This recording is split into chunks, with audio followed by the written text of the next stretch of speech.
2019 ఎన్నికలు అది కేవలం టీడీపీ జనసేనల ఓటమి కాదు. అది ప్రభుత్వ వ్యతిరేక ఓటు చీలిపోతే ఎంత నష్టం జరుగుతుందో కళ్లకు కట్టిన గుణపాఠం. ఆనాడు టీడీపీ జనసేన ఓట్లను కలిపి చూస్తే వైసీపీకొచ్చిన ఓట్ల కంటే ఎక్కువే. కానీ విడివిడిగా పోటీ చేయడం వల్ల ఆ ఓటు చీలిపోయి వైసీపీ అధికారంలోకి రావడానికి కారణమయ్యింది. ఈ నిజాన్ని అందరికంటే ముందే గ్రహించాడు. ఆ ఓటమి నుండి గుణపాఠం నేర్చుకున్నాడు పవన్ కళ్యాణ్.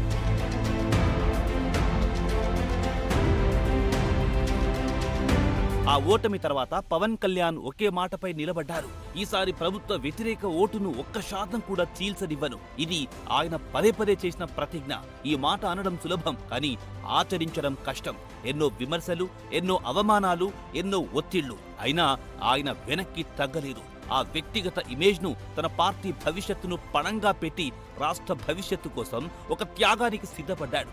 ఆ త్యాగమే ఈరోజు కూటమి విజయానికి పునాది వేసింది.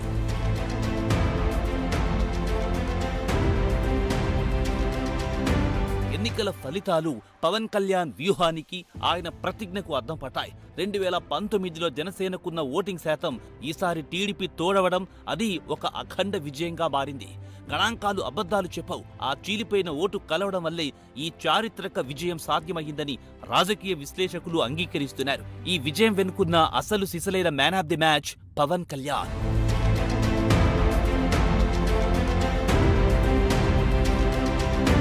కూటమిని విడదీయాలని, వారి మధ్య చిచ్చు పెట్టాలని ప్రత్యర్థులు చెయ్యని ప్రయత్నం లేదు. చిన్న చిన్న లుకలుకలను కూడా భూతద్దంలో చూపి గొడవలు సృష్టించాలని చూశారు. కానీ ప్రతిసారి పవన్ కళ్యాణ్ ఒక కవచంలా నిలబడ్డారు. మేం కలిసే ఉన్నాం, మమ్మల్ని ఎవ్వరూ విడదీయలేరని ఆయన ఇచ్చిన భరోసా కూటమి శ్రేణుల్లోనే కాదు, ప్రజల్లో కూడా విశ్వాసాన్ని నింపింది.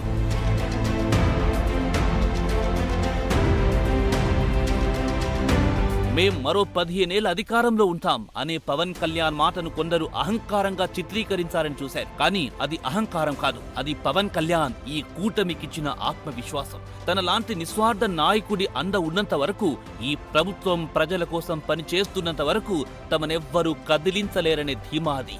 అది ప్రజలకు ఈ ప్రభుత్వం స్థిరంగా ఉంటుందని ఇచ్చిన ఒక హామీ.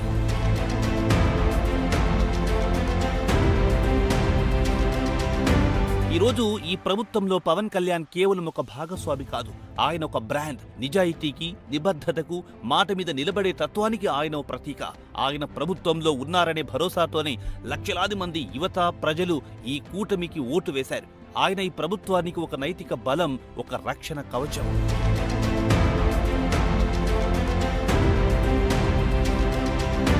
జనసేన ఆవిర్భావ దినోత్సవం అంటే అది కేవలం ఒక పార్టీ పుట్టినరోజు కాదు, అది కుళ్ళిపోతున్న రాజకీయాలకు ప్రత్యామ్నాయంగా, ఓ కొత్త తరం ఆశలకు ప్రతిరూపంగా పుట్టిన ఓ ఉద్యమం.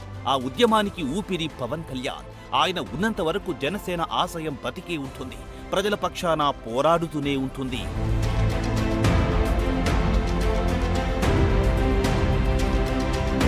ఓ నాయకుడి సరైన నిర్ణయం ఓ రాష్ట్ర తలరాతను మార్చగలదు. పవన్ కళ్యాణ్ ఓటు చీలనివ్వను అని తీసుకున్న ఆ ఒక్క నిర్ణయం ఈరోజు ఆంధ్రప్రదేశ్తో నూతన శకం వైపు నడిపిస్తోంది. అందుకే ఆయన కేవలం ఓ సినీ హీరో కాదు, ఒక రాజకీయ నాయకుడు కాదు, ఆయన ఒక స్టేట్స్మన్, ఓ గేమ్ చేంజర్. జనసేన ఆవిర్భావ దినోత్సవం సందర్భంగా ఆ జన నేతకు, ఆయన ఆశయాలకు జన సైనికులే కాదు, ప్రజలు సెల్యూట్ చేస్తున్నారు.